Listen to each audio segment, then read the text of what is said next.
Hey there, lads and ladies of the internet. Got blue chalk sticks? Curious about how to keep these leggy leafy lasses looking fit as fucking fiddles? Then you better stick the fuck around, because today we fit to get into all that shit.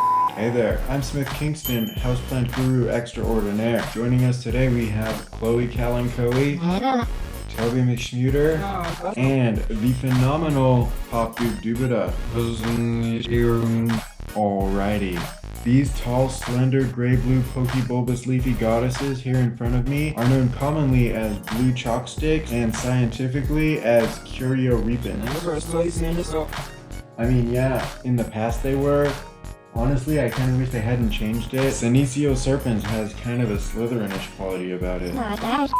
Anyways, this specific plant here is named Storm Rider, and this one here is named Lil Bob. These others, though, have yet to be named, so if you want the honor of naming one of these pokey gray blue bitches and a shout out on Instagram, then stay the f tuned, because we're gonna explain exactly how you can do that at the end of this video. Listen, blue chalk sticks are native to South Africa, and when grown outdoors in places with similar climates, they form a dense mat which makes great ground cover that looks super fucking classy and is said to be fire resistant.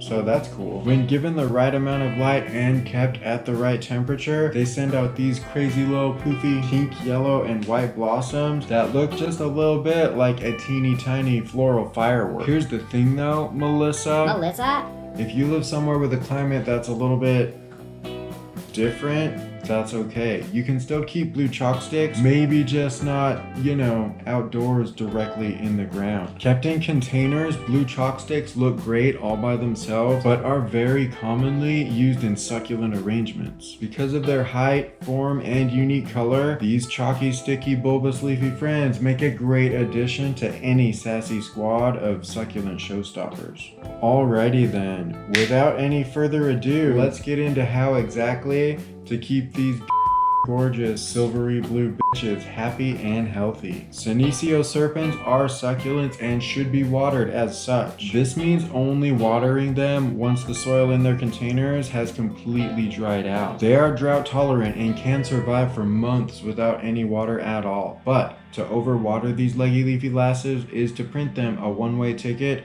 to a watery grave. So yeah, you can check for moisture by inserting a finger a little ways down into the soil in the container, or by feeling the soil through the drainage hole, or you can allow your plant to tell you when it is thirsty. That's right, it may sound crazy, but with a little bit of training, you too can speak the language of the serpens.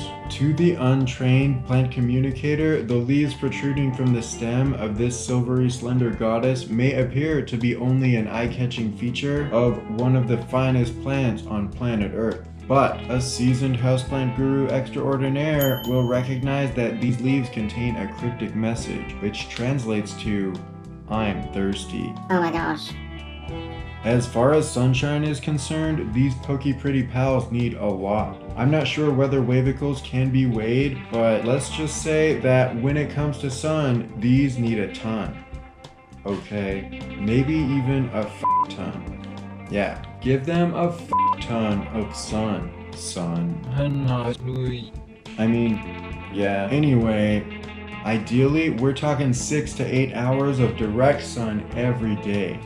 That's ideally though. Blue chalk sticks will survive with quite a bit less sun than that, but still try to give them as much light as you possibly can. Because though they may survive with too little light, these pokey leafy bitches may eventually begin to stretch out or etiolate and form long, pale, gangly looking stems on which the leaves are few and far between.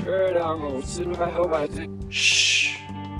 Listen, once in this state, your plants may turn against you. This salty ass motherfucking fern has turned against me. Oh. Don't worry about it. Anyways, as far as the subterranean aspects of Curio repens care are concerned, these, like most other succulents, should be potted into a quick draining soil, such as a cactus mix. And when it comes to container selection, any size container that doesn't completely dwarf your plant is fine.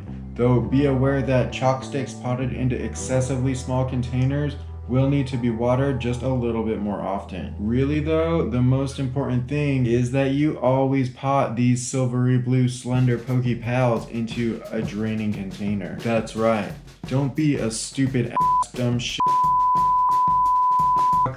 and try to pull shit like potting any kind of a plant into a non-draining container. Don't do it, okay? Just don't fucking do it. No, it isn't really necessary, but if you want your blue chalkstick succulents to look as blue and chalky as is possible, then they can be fertilized, but only once a year and only during their growing season, which occurs between mid-spring and early fall. This is the fertilizer that I use. It's geared specifically towards succulents, but any well-diluted low nitrogen fertilizer should be just fine. Also during their growing season, blue chalksticks can be very easily propagated from cutting, which I guess is part of the reason why I have so fucking many of them. The process is super fun and very simple. Just chop a cutting from the end of your plant that is preferably at least 2 inches in length. Remove a couple of leaves from the base of your cutting, pack a draining container with some dry cactus mix, and then nestle the exposed stem of your fresh cut bit of succulent down into that soil.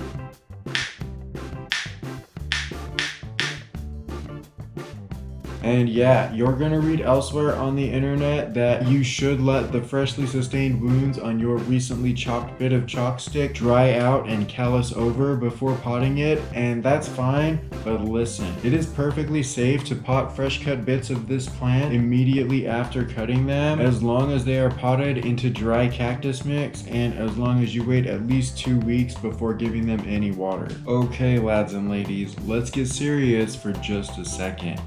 Listen, okay? Listen.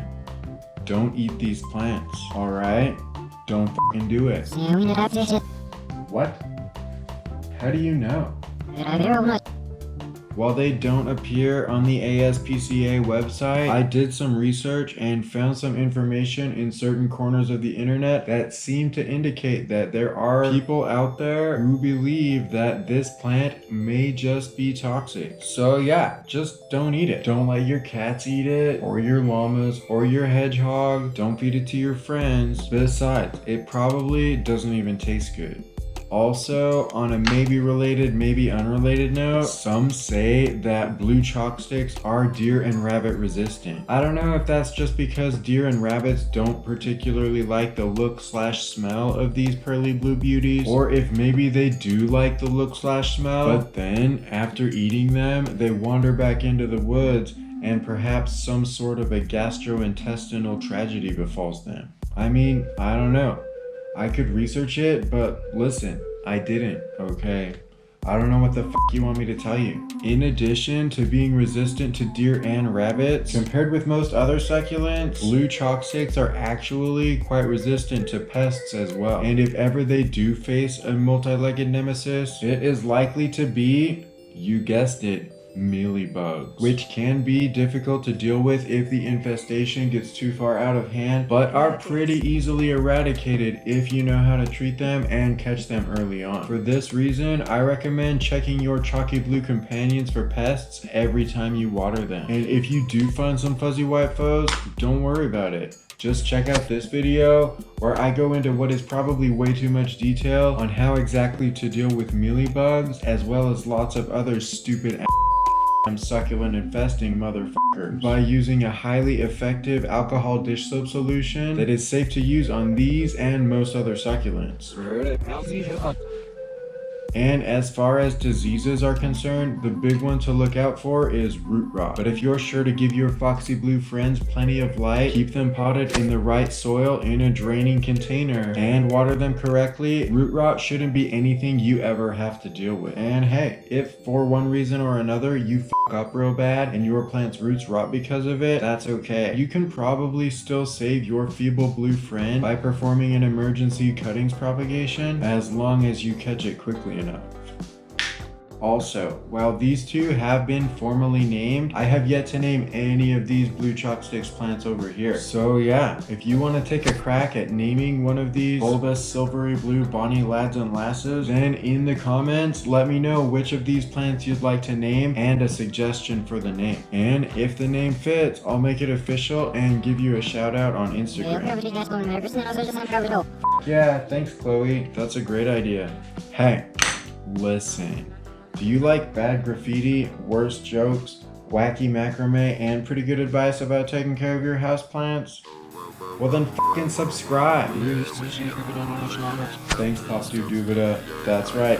Click that notification bell too so you never miss a new video.